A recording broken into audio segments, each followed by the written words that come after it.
Muy buenos días, tengan todos. Que Dios les bendiga en este tiempo en el cual podemos disfrutar de un nuevo amanecer, un nuevo día en la presencia de los brazos de nuestro Rey y dando gracias a Dios por todas sus bondades, por todo su amor, por toda su presencia en cada uno de nosotros, en el cual hoy celebramos su misericordia, su perdón para con cada uno de nosotros. Es nuestro deseo darle gracias a Él en todo momento y en todo lugar. Gracias damos a Dios Padre por su palabra, por su gran amor y por permitirnos creer en Él. Hoy nos damos cuenta de nuestra necesidad tan grande que tenemos de su palabra y cómo Él nos regala y nos revela todo lo que somos, todo lo que podemos llegar a ser en sus brazos, en su perdón, en su gran amor para con todos nosotros. Cómo Él ha traído y ha sido fiel para con cada uno de nosotros. Aunque el hombre sea infiel, Él permanece fiel por los siglos de los siglos y en Él podemos estar confiados. Hoy también traemos una pregunta y la pregunta es: ¿qué vino a hacer Cristo, a la tierra? Es una pregunta que nos hicieron y con mucho gusto estaremos contestando. Cristo vino a rescatarnos del pecado. Cristo vino por los enfermos y los cojos, los despreciados de la tierra. Jesucristo es el cumplimiento de la promesa que Dios hizo a Adán el día que fue exiliado el ser humano o fue echado del Edén. Cuando el sumo sacerdote, y esta era una costumbre judía,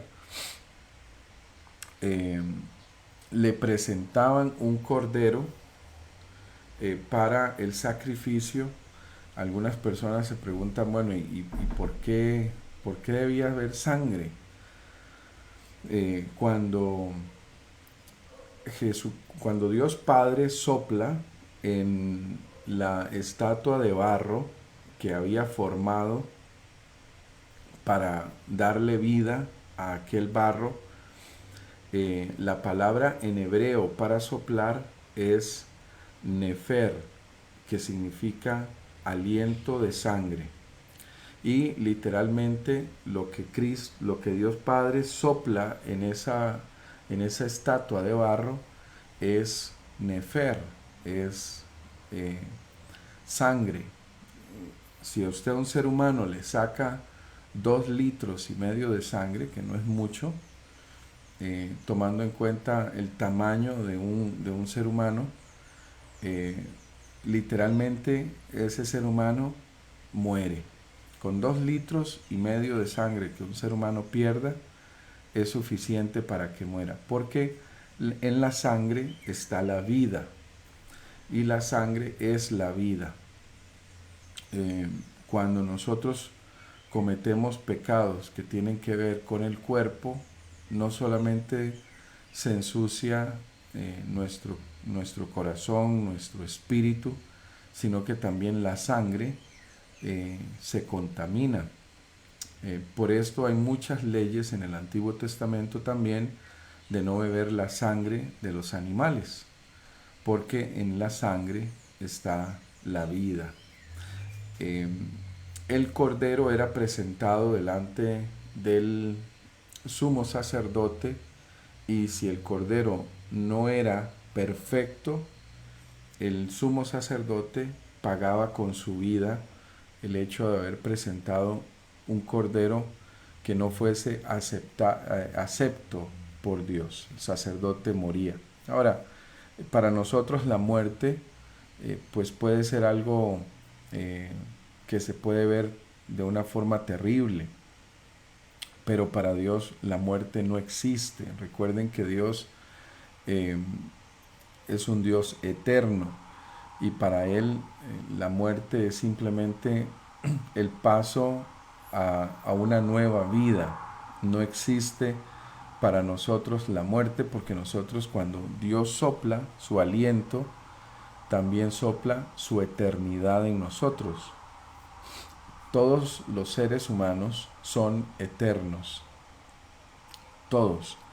¿Dónde va a pasar usted esa eternidad? Esa es la pregunta que usted responde cuando cree en Jesucristo.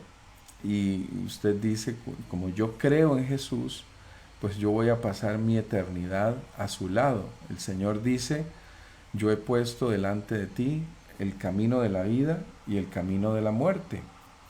El consejo de Dios es, escoge pues la vida, y la vida es Cristo. Pero Él también te dio libre albedrío y nadie puede tomar esa decisión por ti. Solamente tú puedes decidir qué camino vas a escoger.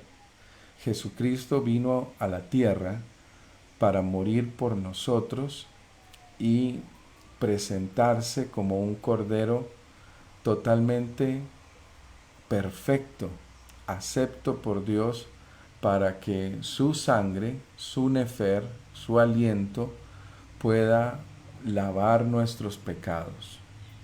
Por eso Él es el Cordero de Dios que quita los pecados del mundo.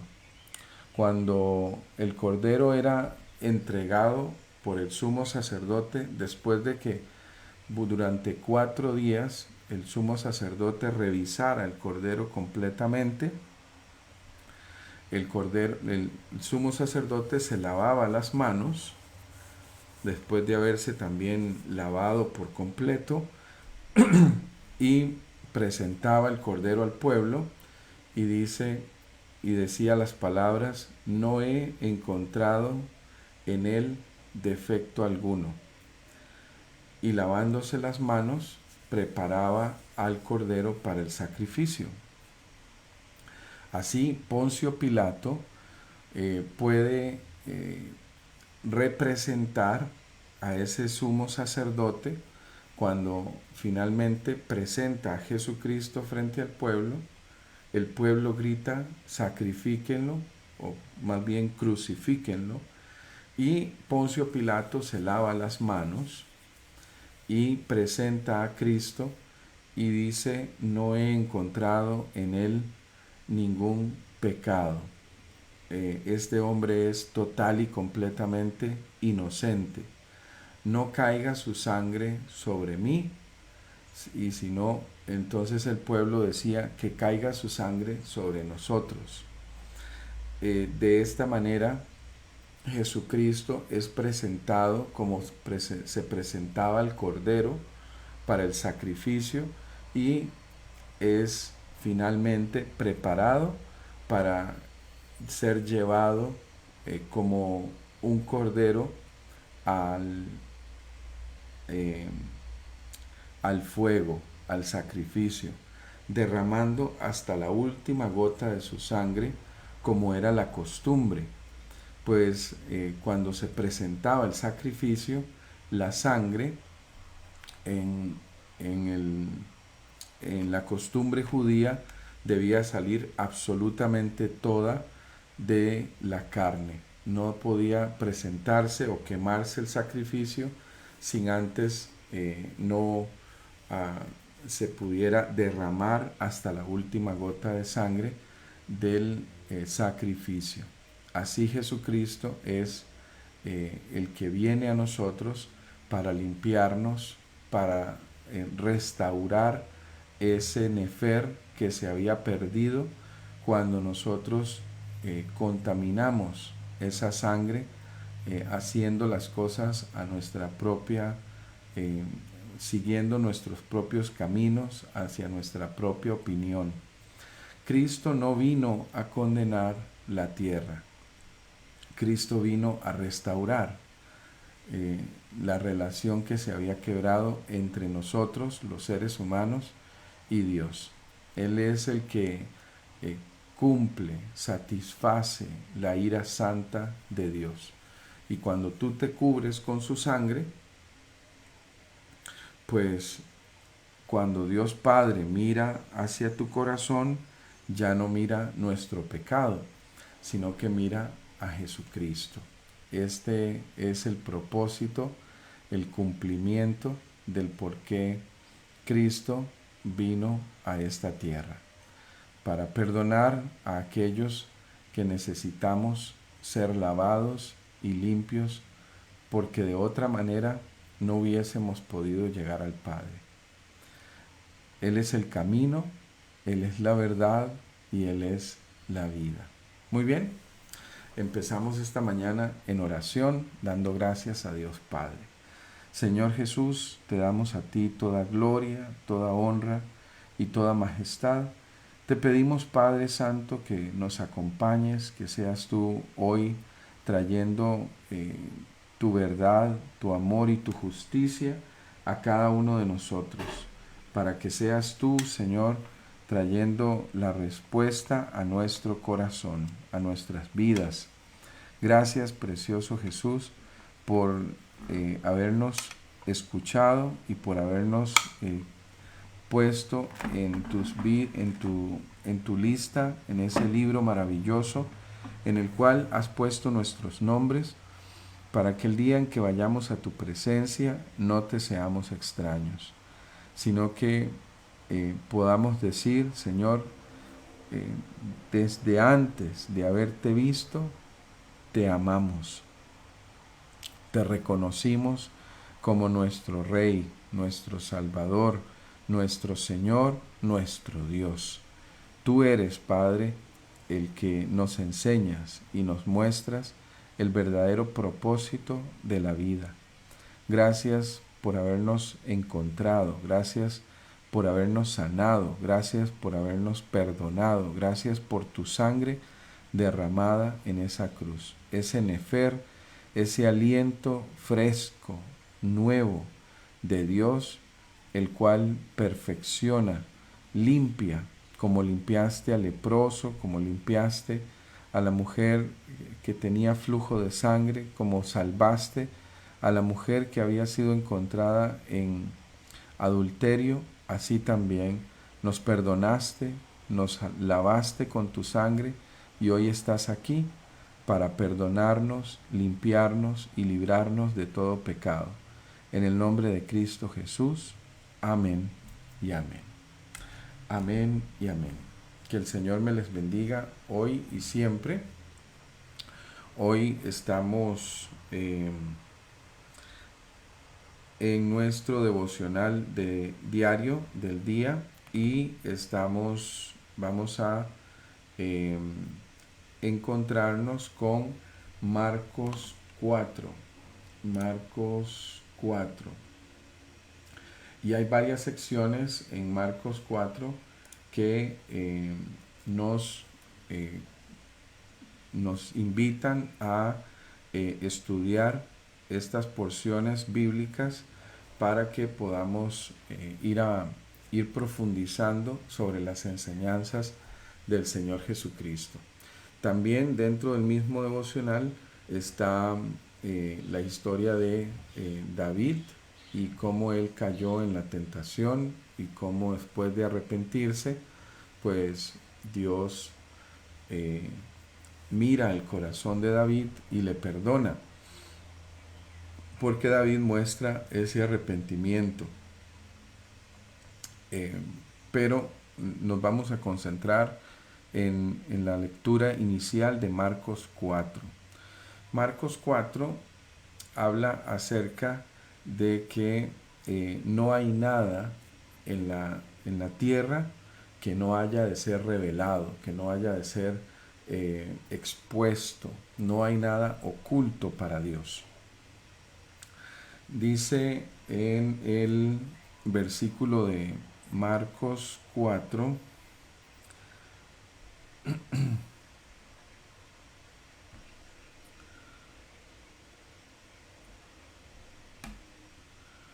Marcos 4, 21 al 41. Dice de la siguiente manera. Empieza así. También les dijo, ¿acaso se trae una lámpara para ponerla debajo de un cajón o de un almud o de una cama? No es, no es por el contrario para ponerla en una repisa o ponerla por encima de de un lugar alto. No hay nada escondido que no esté destinado a descubrirse. Tampoco hay nada oculto que no esté destinado a ser revelado. El que tenga oídos para oír, que oiga. Pongan mucha atención, añadió.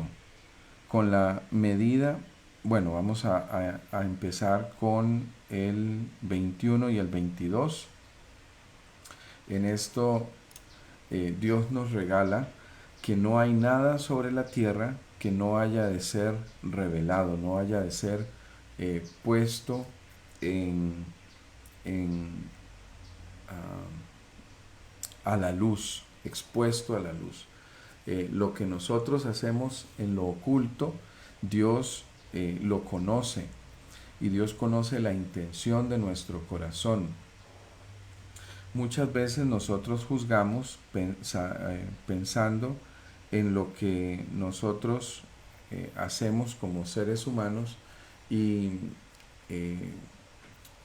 desde nuestra perspectiva, siendo nosotros justos, o juzgando nosotros desde nuestro lado, desde cómo nosotros vemos las cosas. Pero Dios juzga la intención del corazón. Él ve más allá de lo que nosotros podemos ver. Por eso es que el ser humano, nosotros, no podemos juzgar. No podemos ver lo que Dios ve. Nosotros no podemos mirar cuál es la intención del corazón de cada persona. Desde la perspectiva de un padre, cuando un niño pequeño se está rascando sus partecitas íntimas, el padre lo mira como algo sucio, y hasta muchas veces corrige al niño, y pues desde la perspectiva del niño no hay nada absolutamente malo en poder tocarse, descubrirse, porque en el niño no hay malicia. La malicia está en el padre. La intención del corazón del niño es simplemente poder satisfacerse en el hecho de que si le pica, entonces él se rasca. Pero si el padre no toma en cuenta la intención del corazón del niño, pues evidentemente el padre, que tiene su mente está sucia, evidentemente va a juzgar diferente. Por eso nosotros no podemos pretender juzgar a alguien y hacerlo sabiamente. Nosotros estamos hechos para poder aceptar, para poder mirar las intenciones como buenas, hacer las cosas como para Dios. Pero no hay nada en esta tierra que no se haga o se diga que no haya de ser revelado. Por esto es importante que nosotros mostremos frutos de arrepentimiento, como lo hizo David, como lo hizo también Moisés, como tantos hombres que vinieron a la tierra, y pudimos ver también a Jonás, que tal vez no lo hizo de la manera más quizás de la forma más placentera posible, pero lo hizo. Se arrepintió en el vientre de aquel pez, y orando a Dios, Dios se acordó de Jonás y el pez le vomitó justo en Nínive. Y después fue a regañadientas e hizo lo que tenía que hacer. Pero Dios muestra su bondad y su misericordia para con cada uno de nosotros, que nos da esa oportunidad de poder vivir tal y como Él nos muestra y nos enseña, para que podamos vivir como una lámpara que ha sido expuesta, para que cada uno de nosotros pueda tener la oportunidad de exponer su corazón delante de Dios. Pues no hay nada oculto. Y si usted vive a la luz, evidentemente esa luz le va a mostrar también cuál es el verdadero camino y el verdadero tamaño de esos obstáculos a los cuales usted se va a enfrentar. Ni ver los más grandes, ni ver los más pequeños. Cuando llegamos a la luz, todo lo que hacemos, lo hacemos buscando satisfacer, que se vea lo que estamos haciendo y se vea la intención de nuestro corazón. Ningún ser humano para pecar se muestra a la luz, siempre se busca las tinieblas. Y nosotros fuimos hechos para vivir en la luz, no fuimos hechos para vivir en las tinieblas, no fuimos hechos para vivir a oscuras. Cada vez que abrimos los ojos, pretendemos que cuando recién nosotros nos levantemos, pues ver esa luz y poder ver por dónde caminamos para no hacernos daño.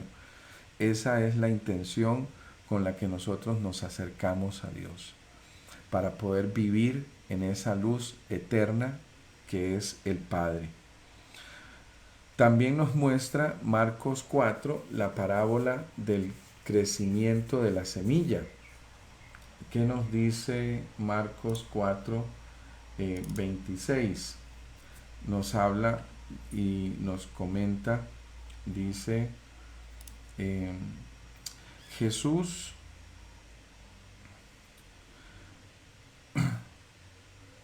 vamos a ver, Jesús continuó: el reino de Dios se parece a quien esparce semilla en la tierra. Decía también: ¿a qué haremos semejante el reino de Dios? ¿O con qué parábola lo compararemos? Es como el grano de mostaza, que cuando se siembra en tierra es la más pequeña de todas las semillas, de todas las semillas que hay en la tierra. Pero después de sembrado crece y se hace la mayor de todas las hortalizas, y echa grandes ramas de tal manera que las aves del cielo puedan morar debajo de sus sombras. Es como este hombre que esparce semilla sobre la tierra y es semejante a la semilla más pequeña. En algunas ocasiones les hemos hablado acerca del libro de Ruth y cómo Ruth toma la decisión de irse con Noemí. Una de las decisiones quizás más despreciables que Ruth pudo haber tomado. Su consuegra, o mejor dicho, la compañera de Ruth, toma la decisión de devolverse a su pueblo y de ir a buscar otro marido, pues eran mujeres todavía jóvenes.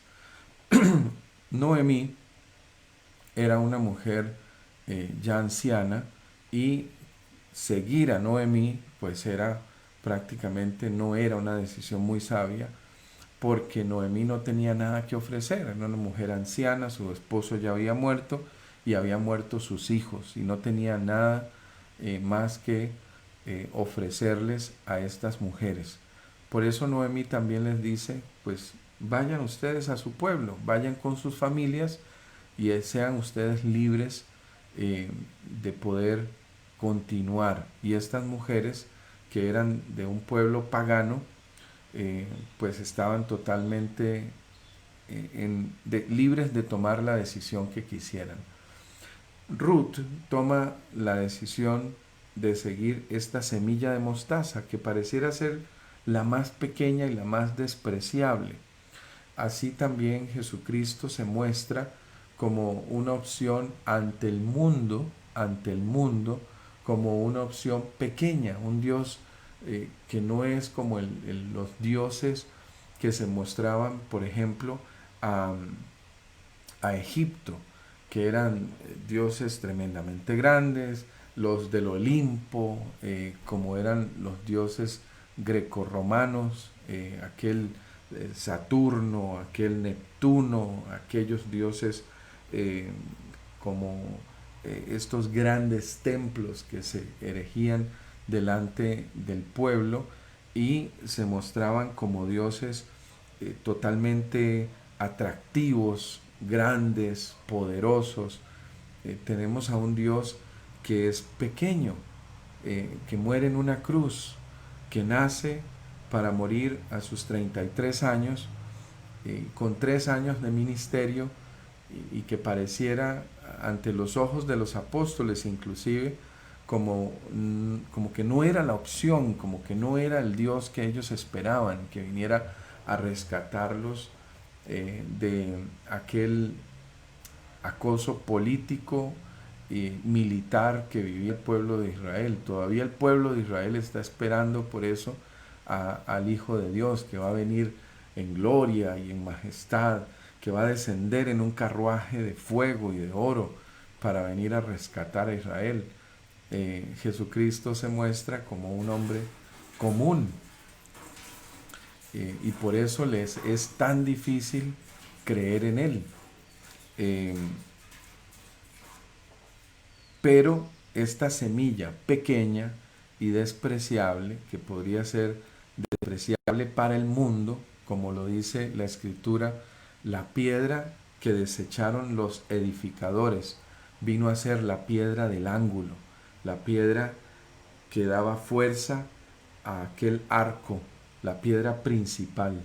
La desechada vino a ser la principal, la piedra que desecharon los edificadores. Jesucristo se muestra como algo que podría ser desechado, despreciable al mundo, pero que cuando se siembra en el corazón viene a ser lo más grande. Por eso es comparable a esta semilla de mostaza. Decía también, ¿a qué hemos de comparar o de hacer semejante el reino de Dios? ¿O con qué parábola le compararemos? Es como el grano de mostaza que cuando se siembra, ¿dónde? En tierra fértil, en mi corazón, como lo hablábamos ayer, en esta tierra que está preparada y lista. Es la más pequeña de todas las semillas, siendo quizás hasta despreciable, pero que cuando cae en tierra, después de haberse sembrado, crece y se hace la mayor de las hortalizas y echa grandes ramas, de tal manera que las aves del cielo pueden morar bajo sus sombras y hasta hacer nido en ellas. Esta enseñanza nos da Jesucristo en Marcos 4. Por eso tenemos un paralelismo con la historia de Ruth, con la historia también de Oseas, en el libro de Oseas, cómo se muestra aquel Oseas que rescata a su esposa y luego su esposa lo menosprecia.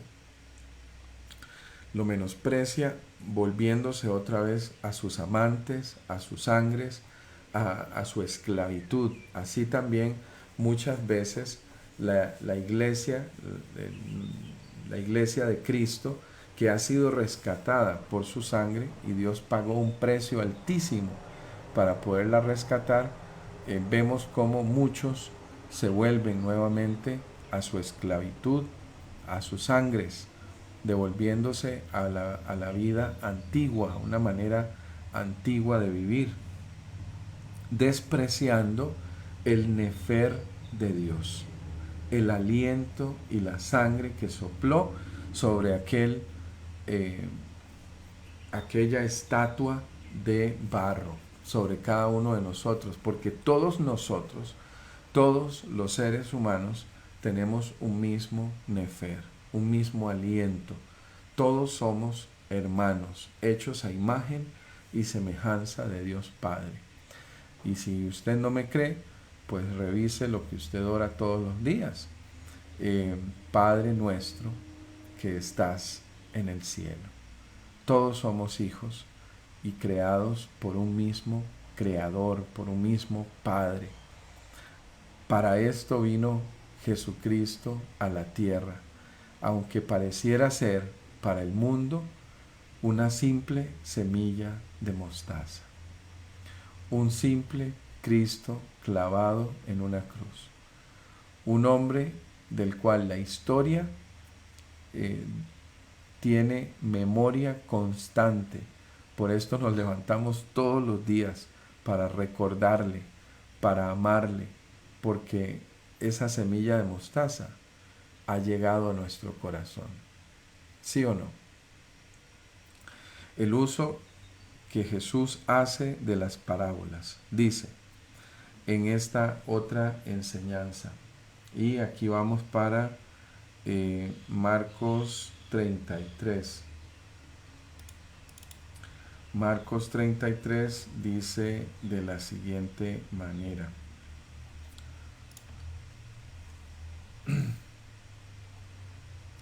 Marcos 4:33. Dice, y con muchas parábolas semejantes les enseñaba. Con muchas parábolas como esta les hablaba la palabra, conforme a lo que podían oír o a lo que podían entender. Y sin parábolas no les hablaba, aunque a sus discípulos en particular les declaraba todo. ¿Por qué? Porque no les estaba permitido a estos hombres entender cuál era esta voluntad que Dios había determinado, y que las enseñanzas eran no para todos, sino para todos aquellos que decidimos creer. Para los que decidimos creer, las cosas son claras y son absolutamente transparentes, están puestas a la luz. Por esto es que Jesucristo enseña por parábolas, para que todos aquellos que tienen oídos no puedan oír, y todos aquellos que tienen ojos no puedan ver. Pero a ustedes que han elegido creer, que todas las cosas les sean aclaradas y transparentes. Es por esto que la palabra de Dios no se puede simplemente agarrar como un libro cualquiera y simplemente empezar a escudriñarlo, a profundizar en él. La palabra de Dios es revelada al ser humano por medio del Espíritu Santo. Y uno siempre que empieza a leer la Escritura debe pedirle al Señor que le permita entender, que le permita ir escudriñando para poder ir profundizando en estas preciosas palabras que Dios nos da en su palabra, para entender estos mensajes maravillosos que el Señor nos da, que son transformadores. En el capítulo 35 dice de la siguiente manera: aquel día, cuando llegó la noche, les dijo, pasemos al otro lado. Y despidiendo a la multitud, le tomaron como estaba en la barca, y había también con él otras barcas. Pero se levantó una gran tempestad de viento, y echaba las olas en la barca, de tal manera que ya se anegaba, y él estaba en la popa durmiendo sobre un cabezal. Y le despertaron y le dijeron: Maestro, ¿no tienes cuidado que perecemos? Y en el capítulo 39 dice de la siguiente manera: Él se levantó, reprendió al viento y ordenó al mar: Silencio, cálmate. El viento se calmó y todo quedó completamente tranquilo. En el 40 dice de la siguiente manera: ¿Por qué tienen tanto miedo?, dijo a sus discípulos. ¿Todavía no tienen fe? Y en el 41 nos dice: ellos estaban espantados y se decían unos a otros: ¿quién es este, que hasta el viento y el mar le obedecen? ¿Quién es este, que hasta el viento y el mar le obedecen? Delante de Dios Padre, Jesucristo vino a la tierra para calmar nuestro miedo y darnos ese aliento de fe, para que nosotros no perezcamos en medio de estas tormentas.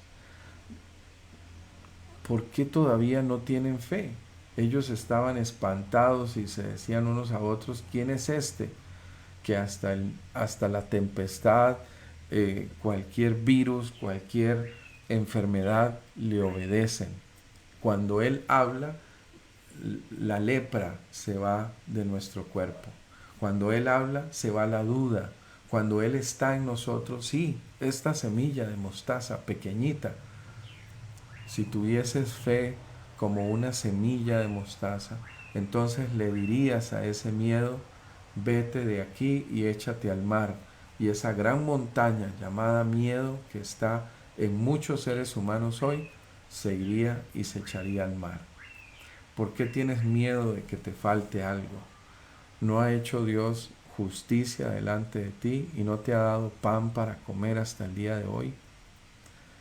Y el mismo que ha puesto pan sobre tu mesa seguirá siendo fiel por los siglos de los siglos. Y así como nos ha alimentado hasta este día, seguirá alimentándonos, no solamente del pan que perece, sino de aquel que a vida eterna permanece. Alimentémonos de este pan y entendamos que Cristo es el que vino a limpiarnos en todo lo que nuestro nefer necesitaba ser limpiado. Ese aliento de Dios, el cual está en nosotros y por el cual nosotros vivimos. Porque todo lo que viene de Dios vuelve a Dios. Así, nada de lo que ha sido hecho en lo oculto permanecerá oculto, sino que todas las cosas en aquel día serán reveladas y serán claramente expuestas. Y lo que no entendíamos será totalmente entendible, será sencillo de entender. Hoy vemos como por espejo, dice Santiago, pero aquel día todas las cosas serán claras. Hoy necesitas tener fe y seguir a esa despreciable Noemí, la cual Ruth, sin tener nada que ofrecerle, le siguió y encontró en ella salvación, encontró en ella marido, encontró en ella multitud y bienestar en su vientre. Así también nosotros encontramos en Jesucristo marido. ¿Por qué? Porque la iglesia es la esposa de Cristo. Y encontraremos en Él que toda nuestra familia será salva, como Él lo ha prometido y lo ha dicho en su escritura. Si tú crees, tú y toda tu casa serán salvos. Así como aquella mujer Rahab fue encontrada, una mujer que era ramera, fue encontrada por los espías, y esta mujer creyó y pudo salvar a toda su familia, porque los puso en su casa y puso señal de que ella había creído a los espías, y los espías habían prometido que todo lo que había en la casa de Rahab sería salvo. Así también Dios salvará a tus hijos, a tus nietos, a tus bisnietos y a todos los que estén en tu casa, porque tú tienes señal, has puesto señal como Rahab de que tú crees en el Salvador. Así cuando venga la ira de Dios sobre todos aquellos en los cuales se expondrá fuego para ver el verdadero propósito, la verdadera obra de Dios en nosotros, nosotros no estamos hechos ni de paja ni de madera, sino que el oro, su palabra, brilla en nuestro corazón. Somos oro y plata, diamantes. Esos somos nosotros, pasados por fuego para que la hojarasca que estaba en nosotros se esfumara delante de nuestros ojos. Hijitos de Dios, que el Señor me los bendiga en esta mañana. Qué alegría poder compartir estas enseñanzas, estas palabras que hasta el día de hoy son fuego en nuestro corazón. Parábolas que cambian y que nos dan visión y nos inspiran para seguir adelante. Que el Señor te acompañe en este día y que este día esté lleno de su amor y de su respaldo en el nombre de Jesús. Los bendigo en el nombre del Padre, del Hijo y del Espíritu Santo, para que sean limpios por la sangre, por el nefer de Jesucristo, que es para nosotros vida y salvación. Recuerden, Él es el camino, la verdad y la vida, y en Él tenemos puestos nuestros ojos. En el nombre de Jesús, amén y amén. Que Dios me les bendiga siempre. Bendiciones.